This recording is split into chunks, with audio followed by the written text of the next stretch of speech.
Diyos maray na aldaw mga tropa Mex 4M40 Mitsubishi Pajero. Tara, recondition po natin.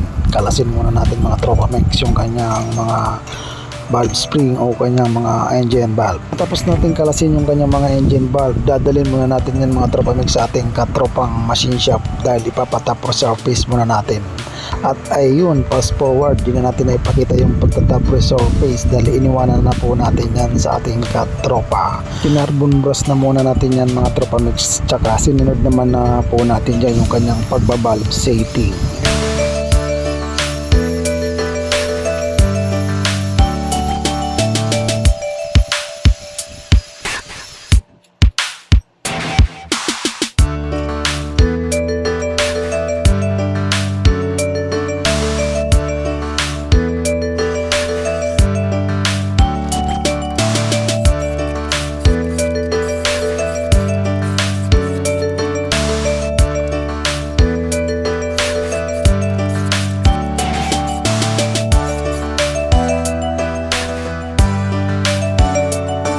Matapos nating i-valve setting, dinalve replace naman po natin yung kanyang mga engine valve dahil lumang valvula po yung gagamitin natin dyan mga tropa Mex. Naka 45 degree po yan.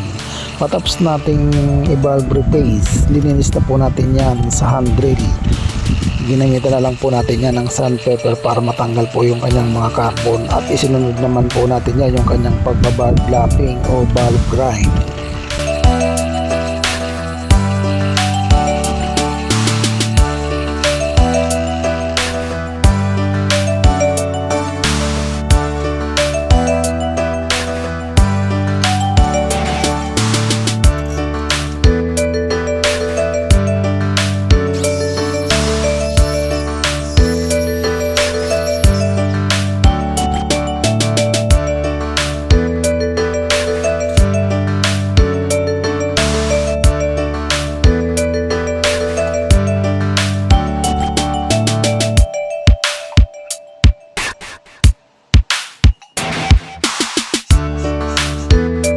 Matapos nating i-valve grind, tinandaan na po natin yung kanyang mga engine valve para hindi na po yan magkapalit-palit, at uhugasan po natin yan para matanggal natin yung kanyang mga grinding compound dahil delikado po yan sa ating makina mga tropa Mex. At yun, fast forward, hindi na po natin ipakita yung paghuhugas natin mga tropa Mex. Ayan, kakabit na po natin dyan yung kanyang bagong valve seal. Dahil aasimbolin po natin yan na wala po munang mga valve spring dahil iba valve clearance po natin yan mga tropa Mex.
Dahil lumang engine valve yung ginamit natin at binalve replace pa po natin yan, inaasahan na po natin na tutukod po yung clearance nyan, kaya binabawasan po natin yung dulo ng mga engine valve.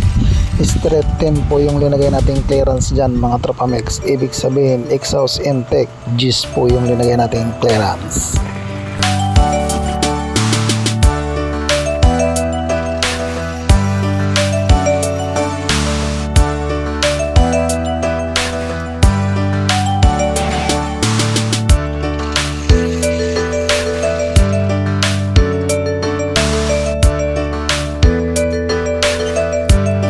Matapos nating i-valve clearance, kinalas natin ulit yung kanyang mga camshaft cap para naman po ikabit na yung kanyang mga valve spring pati yung kanyang valve block.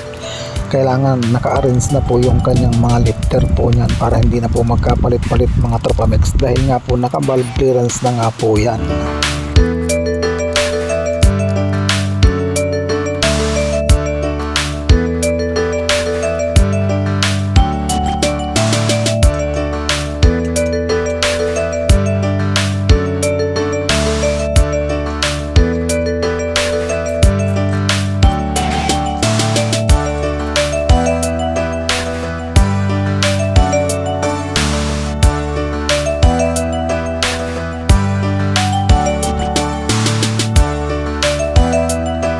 Meron naman po tayong press drill, pwede natin ikabit yung kanyang valve block pero ginamit natin dyan yung ating DIY tools para naman po kung sakaling wala po kayong press drill, pwede po kayong magpapabricate na ganyan pangkabit ng valve block. At matapos na ikabit yung kanyang mga valve block, pinalo-palo po natin yan para sigurado po tayo na kumapit yung kanyang mga valve block sa kanyang engine valve at inassemble na nga po natin yan at dinouble check natin yung kanyang clearance dyan mga Tropamex.